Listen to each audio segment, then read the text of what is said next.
نحمده ونصلي على رسوله الكريم اما بعد فاعوذ بالله من الشيطان الرجيم بسم الله الرحمن الرحيم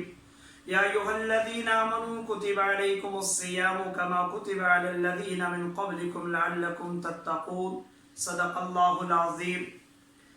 برادران اسلام، آپ حضرات کو معلوم ہے کہ رمضان المبارک کی آمد ہے اور چند لمحے فاصلے کے اوپر ہے۔ اللہ تبارک و تعالی ہمیں یہ مبارک مہینہ نصیب فرمائے اور اس مبارک مہینے کے برکات اور رحمات سے اللہ تبارک و تعالی ہم سب کو سرابی نصیب فرمائے۔ میرے عزیز دوستو، یہ وہ ماہ مبارک ہے کہ جس ماہ مبارک کا بڑا اشتیاق سے آپ صلی اللہ علیہ وسلم انتظار فرمایا کرتے تھے اور کثرت کے ساتھ یہ دعا فرمایا کرتے تھے رجب اور شعبان کے اندر کہ اللہم بارک لنا فی رجب و شعبان وبلغنا رمضان، کہ اللہ مجھے برکت دے رجب اور شعبان میں اور پہنچا دے مجھے رمضان کے مبارک مہینے میں۔ اللہ تبارک و تعالی نے اس ماہ مبارک کو بہت سے فضائل اور خصائص کے اعتبار سے، دوسرے مہینوں کے اعتبار سے اللہ تبارک و تعالی نے اس کو بہت مقام اور مرتبہ عطا فرمایا ہے۔ اور حضور نبی کریم صلی اللہ علیہ وسلم کا ارشاد ہے کہ اس ماہ مبارک کو باقی مہینوں پر ایسے فضیلت حاصل ہے کہ جیسے اللہ تبارک و تعالی کو مخلوق پر۔ تو یقیناً یہ بہت رحمتوں برکتوں والا مہینہ ہے اور اس ماہ مبارک کے استقبال کے لیے ضروری ہے کہ ہم اپنا جو ہے نظام اوقات بنائیں، یعنی اس مبارک مہینے کی آمد سے پہلے ہم اپنے فرائض واجبات کا محاسبہ کریں کہ کتنے فرائض واجبات ہم سے زندگی کے اندر اور پھر خاص کر اس سال کے اندر ہم سے کتنے چھوٹے ہیں، ان کی قضا کریں، ان کی ادائیگی بجا لائیں، اور اگر کوئی روزہ ہمارے ذمہ باقی ہے سابقہ فرائض روزوں میں سے تو ان کو بجا لائیں۔ تو میرے عزیز دوستو، اس ماہ مبارک کے اندر مومن کے اوپر روزے فرض ہیں اور صلاۃ تراویح جو ہے وہ اس کی ادائیگی کی بہت اہمیت ہے، بہت ضروری ہے۔ اور اسی طرح جو ہے اس ماہ مبارک کے اندر اللہ تبارک و تعالی جو ہے نوافل جو ہے اس کو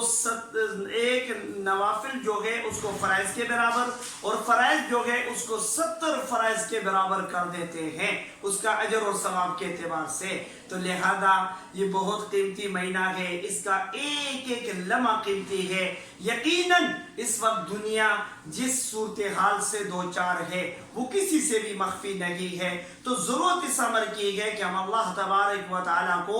اپنے اعمال کے ذریعے سے، توبہ استغفار کے ذریعے سے ہم رب کائنات کو راضی کر لیں۔ اور پھر اسی طرح آپ صلی اللہ علیہ وسلم کی حدیث مبارکہ کا مفہوم ہے کہ اس ماہ مبارک کے اندر مومن نے 4 کام کرنے ہیں، مسلمان نے 4 کام کرنے ہیں۔ 2 کام کا تعلق اللہ کی رضا کے ساتھ ہے اور 2 کاموں کا تعلق انسان کی ذات کے ساتھ ہے۔ اللہ کی رضا کے ساتھ جو کام وابستہ ہیں، ایک یہ کہ اس ماہ مبارک کے اندر ہم لوگ کثرت کے ساتھ لا الہ الا اللہ پڑھیں، ہر وقت ہر لمحے اٹھتے بیٹھتے چلتے پھرتے اللہ کے ذکر سے ہماری زبان تر رہے۔ اور دوسرا کام اس ماہ مبارک کے اندر کہ ہم کثرت کے ساتھ استغفر اللہ پڑھیں، یا استغفر اللہ ربی من کل ذنب واتوب الیہ۔ ان الفاظ کی ادائیگی کثرت کے ساتھ استغفار ہم کرتے رہیں، پڑھتے رہیں، اور یقیناً جو ذکر کرے گا کثرت سے اور استغفر اللہ کثرت کے ساتھ کرے گا تو اللہ کی رضا نصیب ہو جائے گی۔ اور 2 کام جن کی نسبت انسان کے ساتھ ہے وہ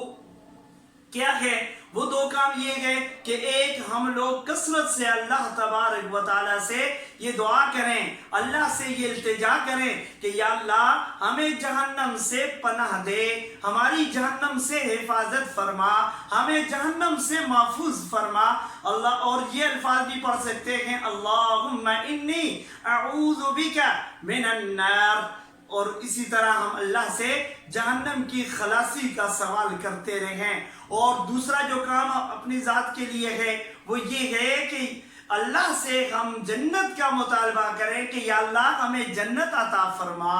یا اللہ ہمارے حصے میں جنت لکھ دے، یا اللہ ہمیں جنت نصیب فرمانا۔ تو اللہ سے ہم جنت کا مطالبہ کرتے رہیں، کثرت سے اللہ سے جنت مانگیں۔ یقیناً مومن کے لیے، نیک اعمال کرنے والے کے لیے جو رجوع اللہ کے اندر اپنی زندگی بسر کرتا ہے، متوجہ رب کی طرف رہتا ہے، اپنے ہر عمل سے پہلے سوچتا ہے کہ میرے اس عمل کے اندر اللہ کی رضا ہے یا نہیں ہے، اور جب رب کی رضا اس کام کے اندر، اس عمل کے اندر موجود ہوتی ہے، تو جب وہ کام بجا لاتا ہے تو یقیناً وہ جنت کا حقدار ہے۔ اللہ ہم سب کو جنت نصیب فرمائے، اور ہم سب کو اللہ تبارک و تعالی اس ماہ مبارک کی جس طرح حق ہے اس کے قدر کرنے کی، یا اللہ ہمیں اس کی قدردانی کی توفیق نصیب فرمائے۔ آخر وداعان الحمدللہ رب العالمین۔